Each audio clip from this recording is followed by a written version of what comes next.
Welcome everybody. So look at us rolling on through 2024 already. For those of you who are new, this is your host, Blake Wright with Central Valley Charter Schools, and you're listening to your Transition Pace podcast. As usual, I'm joined by my trusty co-host, Jonathan Kios. How are you feeling today, Jonathan? I'm pretty good. I'm fighting that cold that's been going around, but I'm pretty good. Pretty good. Excited about our podcast. Excited about this year. And I'm excited what this school year has in store for our community, for our school community. To our listeners, I probably should have started off with just wishing everyone a great, big, hearty, happy New Year, happy 2024. I don't know. I'm just an optimistic person. I'm optimistic that it's going to be a great year for our staff, our students, our families. I'm just putting it out there. I'm really excited about this year. Yeah, me too, Jonathan. And last September we got to do something really fun. We ended the year really in a great light, so putting a spotlight on our student support teammates. And if you've missed those episodes, feel free to go back and check those out after this video. And then subscribe too, so that we don't miss any of our content, any videos like these. But today I'm excited that we get to start our new year zooming out a little bit from that team and taking a look at our program as a whole. So wait a second. Are you suggesting? I don't think I'm gonna believe it. I don't say it ain't so. Oh, it is so, Jonathan, because you'd be correct if you guessed that we have our SPED Leadership team with us here today. Are you happy about that, Jonathan? Super happy. And to our listeners, I don't know if you realize how special this is to have all of our SPED leadership with us. I feel like letting out a big Ric Flair woo, but I'm gonna just kind of keep it toned down today. I love it. That's super special. That's super special. I love it. I love the little wrestling reference in there. And, in that same spirit, we were able to wrestle in with us today 4 members of our SPED leadership. We have Lorraine Sewell. We have Nicole Solorio. We have Melissa Pat and Christina Emig. Each of them are all going to share and discuss an area of expertise, as well as some common FAQs that families might have. So without further ado, let's get some introductions, shall we? So first off, Lorraine, welcome to our program today. Thank you so much for being here. Could you briefly just say hi to our listeners, our watchers, and maybe share in a nutshell kind of your role or title, things that you do for our school? Sure, no problem. Thank you for having us. Hi, everyone. My name is Lorraine Sewell, and I'm the Director of Special Education for Central Valley Charter Schools, and I have the privilege of leading a really amazing team that I'll talk a little bit more about as we go. We have a large department, and we do a lot of really amazing things, and I have a great team surrounding me. Thank you so much for sharing, Lorraine. We're going to move over to Nicole. Nicole, would you go ahead and introduce yourself to our listeners? Thank you for being here. Yeah, thanks for having us. My name is Nicole Solorio, and I'm the program specialist for TK5 in Mild Mod. And I work with some really awesome teachers. Our whole SPED department's great. Our assessment team, our providers, our other program specialists. So thanks for having me here. Good to have you here, and thank you. We're going to pass the baton off to Melissa. Melissa, would you go ahead and introduce yourself to our listeners? Yeah. Hi, everyone. Thanks for joining the podcast. So I'm Melissa Pat, and I am currently the program specialist for our 6 through 12 mild moderate. So I work with our wonderful secondary teachers and education specialists. And so I do work closely with our transition team because it's all about making sure our kids are independent and can succeed when they leave us. Wonderful. Thank you so much, Melissa, for being here. And last but certainly not least, Christina, could you go ahead and introduce yourself to our audience? Yes. Of course. Thank you so much for having me today. I'm happy to be here. Hi, I am Christina Emeg. I am the moderate to severe program specialist, and I work with our students who are in TK up to 12th grade. We have a lot of amazing staff that I work with closely, and then we work closely with our families as well. Thanks for having me. All super SPED leaders. Again, thank you for being here and taking time out of your busy schedule. After hearing all these introductions, we want to give you all the time that you deserve. And so we're here to learn. And so we're just going to jump right in. You good with that, Blake? Oh yeah, definitely. Want to take the first one? I would be honored to take the first question. So let's go right back up to the top and start with you, Lorraine. I was wondering, can you go ahead and introduce our listeners to the special education department? Some of our families may have never worked with SPED, or maybe it's new to them. And could you also maybe share a little bit about the basics of the IDEA? Absolutely. So, as I shared, our department feels kind of large in a good way. We have kind of teams within our whole special education team. On the podcast today, we have our 3 program specialists that support each of their teams. We also have speech language pathologists, occupational therapists, behavior intervention specialists, and those make up our related services team. We also have a assessment team that includes school psychologists, nurse, speech language pathologists, and education specialists as well. All of our case managers are education specialists, meaning that they're credentialed special education teachers, and they support students through teaching specialized academic instruction sessions. We work really hard to make sure we're always serving students in the least restrictive environment. And it's such an amazing team. There's so many moving parts, and everybody works well to make it all work together and cohesively. So that's such a privilege for myself. As far as IDEA, this is the law that makes available a FAPE for children, which stands for a free and appropriate public education. So this allows for students that are eligible for special education throughout the entire nation, and make sure that they're receiving their special education and related services as their right. I love it. Thank you so much for sharing it. I know that's going to be very informative to our students who are new, or maybe they're old to SPED and they just kind of need that refresher. So our next 2 questions are for Nicole. So moving over to Nicole. And the questions are around, we found that there are questions around how can we support students best in the least restrictive environment? And then the second question we had was, how do we support students in reading? Yeah, so we're supporting students in the least restrictive environment through push-in support with, virtual academy classes. We might have an education specialist in there helping with that.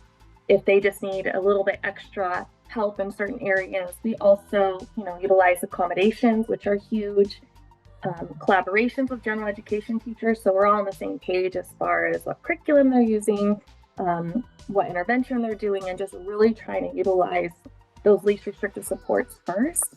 We also work really closely with parents so that during SAI, a lot of our SAI is virtual, so that the parents are providing accommodations, we're taking good data. We're just really wanting our students to be supported and do well in the least restrictive environment. We don't want to over accommodate if that's not what they need. And so that's really how we are supporting our students in least restrictive environment, which is something legally we have to look at all the way around.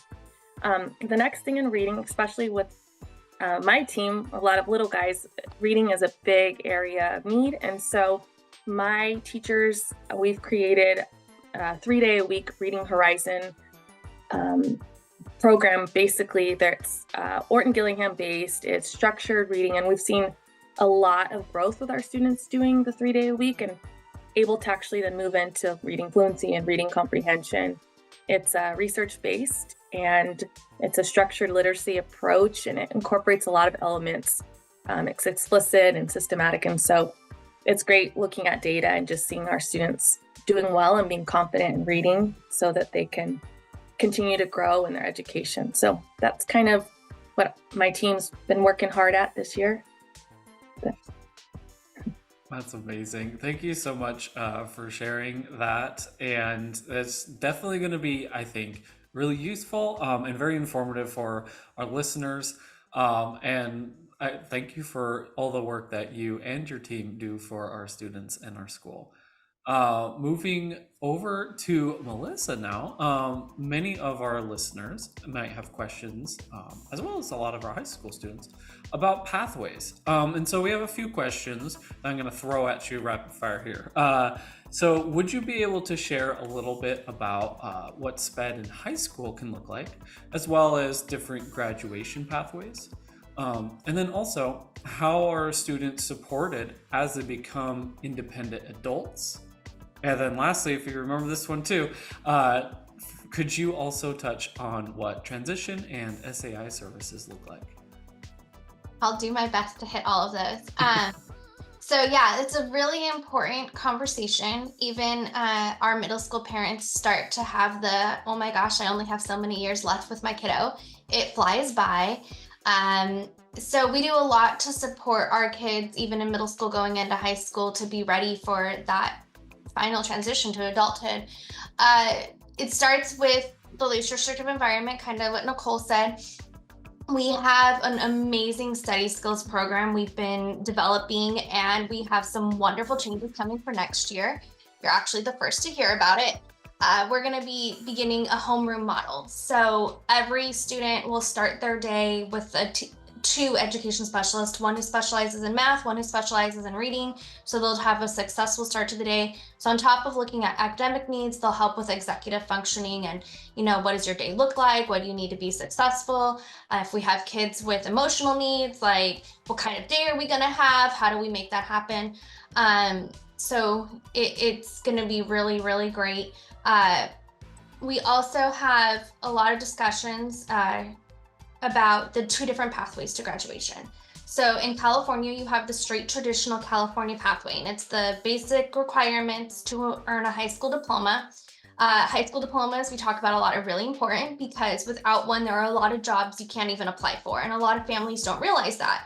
They just think, I have a kid who's struggling, so let's not worry about the diploma. But well, that could really impact your student in their independent life. If they want to go to the military, they want to go to cosmetology school, all kinds of different things you don't think about, they have to have the diploma.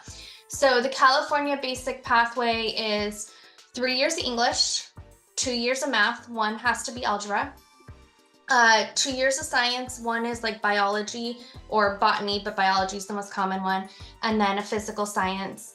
You have to have 2 years of PE. And then one of the big differences with the just straight California pathway is you only have to do 1 year of foreign language or 1 year of art. So it's a little bit easier pathway for some of our kiddos, especially if you have kiddos that have language needs. They're struggling in English, we don't have to push the foreign language on them. Now, if you have a student who wants to go straight to a 4-year college, they have to do the A through G track. That's the separate pathway. A through G is a little bit more rigorous. It's 4 years of English. It's 4 years. It's not just the 2 years of algebra and some other math. It has to be geometry or something higher. You have to do 2 years of foreign language and a year of art. You still have to do your 2 years of PE. Both pathways have 3 years of social studies. So you have your US history, a year of world history, and then you have 1 year that's half a semester of economics and half a semester of government. The other thing with both pathways is regardless, you have to get 200 credits to graduate. So after you do those requirements, everything is filled up with electives, which our wonderful study skills program is an elective. So the students aren't just getting their special education services, they're also getting high school graduation credit. You have to have at least a D average or higher to pass a class. Sounds kind of low. We obviously don't want our kids just passing with D's, but that is the California requirement. It's a 60% average in your class to earn the credit. I'm trying to think, transition, once a student hits age 16, part of their IEP under IDEA has to legally include transition pages, and that is really tailored the whole IEP is tailored to the student, but it's a big change from if you have families who have had a kid with an IEP for many years. That transition plan is very much geared to what does your student want as an adult. We're not so much worried about the academics. They're still a part of the IEP, but it's where do you see yourself? Do you want to go to college? Do you want to work on a farm? Do you want to go to the military? And so there's 3 types of goal areas: independent living, college awareness, and career awareness. And they're tied to what does that student want to do? What are we going to help them with now in high school with a big team of support around them to prepare them for that? But we start that earlier at our school. 16 is the federal guideline. We start it with our 8th graders moving into high school. We have a bridge meeting, so that way it's a little softer, but it helps our families who have that panic of, oh no, I have a high school and what do I do with them? So they start out freshman year with a soft transition plan that builds up as we get closer to the student graduating. I think I hit everything. Yeah, I think you did hit everything. Thank you so much, Melissa. This could be very overwhelming to families trying to go through all this. So we appreciate you kind of breaking it down. And Blake, I just kept thinking, what a great program for our families and for our community, our students. And it really, as you were talking, Melissa, I was just thinking like, that there's really no one that our school's willing to leave behind. I just think it's just awesome. And I'm not biased, by the way, but it's just a great program. All right, we have some questions. Christina's gonna just take us home as we wrap up today's podcast. So I'm gonna just throw a couple questions at you. So the first question, Christina, is when would a student begin using a modified curriculum? So, and then what does this look like? How does this impact their daily instruction and graduation or promotion path? That's the first question we had. And then the second question is, when should a student participate in an alternate assessment rather than a district-wide or statewide assessment? All right, take it away. Thank you, Jonathan. I can answer all of those questions. So going to our first question. So for our students with significantly extensive needs, they may not be able to participate in the general curriculum in the same way that students at their same grade level may be able to. So this kind of ties into what Melissa was just talking about with regard to our graduation path. And then I'll go into a little bit of our promotion path too. So for our students who aren't able to participate in the general curriculum, even with accommodations and supports, we have to look at other options. So for these students, they may begin to use a modified curriculum, which means that they can use a curriculum daily that meets them where they're at. And it's often outside of their grade level. So when a student begins using a modified curriculum, the IEP team needs to first come together to have a discussion and come to a consensus in an IEP meeting that this is the most appropriate support for the student. So there has to be that discussion about if the modified curriculum will really help them to meet their individual needs. And then also a discussion does need to be held in that same IEP meeting about how participation in a modified curriculum will ultimately lead to a certificate of completion and not a diploma. So that, I hope, answers that first question. And then moving into the second question. So in our school, we do have students who with appropriate accommodations can participate in our district-wide STAR assessments or our statewide assessments. It is important that the IEP team discusses the possible accommodations that can be provided for students so we can ensure that we're able to accurately track the progress that our students are making. But for some of our students, participation in an alternate district-wide or alternate statewide assessment is really the more appropriate way to assess our students. And for those students, they often cannot participate in the typical assessment, even with accommodations. So if a student has a significant cognitive disability and an IEP, if their instruction is aligned with the standards, and if they're receiving that direct individualized instruction and substantial supports to achieve that measurable gain, then we can really look at that alternate assessment for those students. Awesome. Thank you so much for sharing, Christina, and everybody. Thank you all for being here today and providing all this amazing information. Honestly, I don't know what any of us would do without all of your leadership, your service, your team's service, and direction for our school. Jonathan and myself as well, I think on behalf of our community, really appreciate you all for taking that time to answer our questions. As we realize, you definitely, with all this work, all of you probably have a very busy schedule. So once again, thank you so much for taking the time to be here. Jonathan, would you like to add anything? Yeah, I agree, Blake. And, there's just a strong sense of service leadership, and you don't get that at every school. And I just love the passion that each of you has for our families and for the work that you do. And just you're all service people, and so we just thank you. I did have a follow-up question. Maybe this one's for Lorraine. So if there's a family where this is kind of new to them, or it could be for anyone, and they just have more questions about our program, is there a contact information or a place that they should maybe go to get started, or a next step that you can recommend? Absolutely. They can always reach out to myself or the program specialist directly.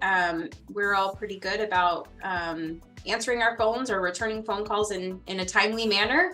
Additionally, we can be reached by email, and just for ease, it's first name dot last name at centralvcs.org. And information can also be found on the school's website to get in touch with us in our department. And then I just wanted to say one more thing. I'm just so appreciative to you, Jonathan and Blake, for having us today.